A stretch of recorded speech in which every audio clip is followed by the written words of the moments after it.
ഒരു award winner വന്നിട്ടുണ്ട്, പരിചയപ്പെടുത്തട്ടെ. വായോ, വേറെ ആരുള്ള അവാർഡ് വിന്നർ എന്ന് പറയുന്നത് നമ്മളെ അൽമാജിദ് ഊദിന്റെ നോ ആണ്. ഈ പെർഫ്യൂമിനെ കുറിച്ച് അറിയുന്നവർക്കറിയാം, ദുബായിൽ ബ്യൂട്ടി വേൾഡിൽ 2024 ഇത് ബെസ്റ്റ് ഫ്രാഗ്രൻസ് ആയിട്ട് സെലക്ട് ചെയ്തൊരു പെർഫ്യൂമാണ് മിഡിൽ ഈസ്റ്റിനിൽ. ഈ ഒരു പെർഫ്യൂമിന്റെ പ്രസന്റേഷൻ കണക്ക് നോക്കുകയാണെങ്കിൽ ഇങ്ങനെയാണ് വരുന്നത്. ഞാൻ ഓൾറെഡി ഇതിനടിച്ചൊരു പെർഫ്യൂം കൂടിയാണ്, ഗിഫ്റ്റിംഗ് പർപ്പസിനൊക്കെ പറ്റിയൊരു പ്രസന്റേഷൻ ആണ്. ഇതാണ് ബോട്ടിൽ വരുന്നത്, ഒരു ബ്ലാക്ക് ഒരു ബോട്ടിലാണ് വരുന്നത്, ഒരു 150 ml ബോട്ടിലാണ്. പെർഫ്യൂം കോൺസെൻട്രേഷൻ കൊടുത്തിട്ടുണ്ട്, ഇവിടെ സയൻസ് 1956 കൊടുത്തിട്ടുണ്ട്. നമുക്ക് പെർഫ്യൂമുകൾക്ക് ജസ്റ്റ് സ്നിഫ് ചെയ്ത് നോക്കുകയാണെങ്കിൽ അടിപൊളി ആറ്റമൈസർ ആണ് പെർഫ്യൂം വരുന്നത്. അടിച്ച് പോയ 4 ആൾ ചോദിക്കുന്ന ഒരു ടൈപ്പ് ഫ്രാഗ്രൻസ് ആണ് വരുന്നത്. നോട്ട് കണക്ക് നോക്കിയിട്ട് ഞാൻ പറഞ്ഞുതരാം.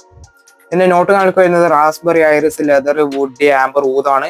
നമുക്ക് കിട്ടുന്ന ഒരു നോട്ട് പറയുന്നത് എല്ലാ റാസ്ബെറി, ഐറിസ്, ഊത്, ലൈറ്റ് ആയിട്ട് ലെതർ, ആംബർ ആ ഒരു നോട്ടാണ് കിട്ടുന്നത്. നമുക്ക് അത്യാവശ്യം സ്ട്രോങ് ആയിട്ടുള്ള ഒരു പെർഫ്യൂമാണ്. ഒരു പെർഫ്യൂം ഞാൻ ഇതിനടിച്ചൊരു പെർഫ്യൂം ആയിട്ട് ഇതിന്റെ ലാസ്റ്റിംഗ് പ്രൊഡക്ഷനുകളൊക്കെ ഞാൻ നോട്ട് ചെയ്തിട്ടുണ്ട്, ടെസ്റ്റ് ചെയ്തിട്ടുണ്ട്. 10 hours പ്ലസ് 12 hours എന്തായാലും ലാസ്റ്റിംഗുകളൊക്കെ കിട്ടുന്നുണ്ട്. ഇതാണ് ഒരുപാട് ആൾക്കാർക്കുള്ള പ്രശ്നമാണ്. നല്ല രീതിക്ക് അപ്ലൈ ചെയ്തോ. 150 ml ഉണ്ട്. എന്തായാലും മിനിമം ഒരു 12 സ്പ്രേസ് അടിക്കുന്നതാണ്, മിനിമം അടിക്കണം 12 സ്പ്രേസ് പറയുന്നത്.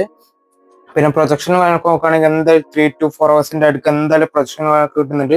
ക്രൗഡ് പുള്ളറാണ്, 4 ആളെ ഇടയിൽ കൂടെ അടിച്ചോ 4 ആൾക്കാർ ചോദിക്കും, അങ്ങനത്തെ ഒരു ടൈപ്പ് ഫ്രാഗ്രൻസ് ആണ്. ഈ ഒരു പെർഫ്യൂം നമ്മുടെ നാട്ടുകടയിൽ വളരെ ചുരുക്കമാണ്. ഈ ഒരു പെർഫ്യൂം ജെന്യൂൻ ആയിട്ട് പർച്ചേസ് ചെയ്യണമുള്ളവർക്ക് ആ ഒരു പേജ് ഞാൻ മെൻഷൻ ചെയ്യാം. ആ ഒരു പേജിൽ പോയിട്ട് ഇതുമാത്രമുള്ള ഒരുപാട് പെർഫ്യൂംസ് ഉണ്ട്, അതൊക്കെ പോയിട്ട് പർച്ചേസ് ചെയ്തോളി. അപ്പം ഈ ഒരു ഇഷ്ടപ്പെട്ടാൽ ഫോളോ ഫോർ മോർ.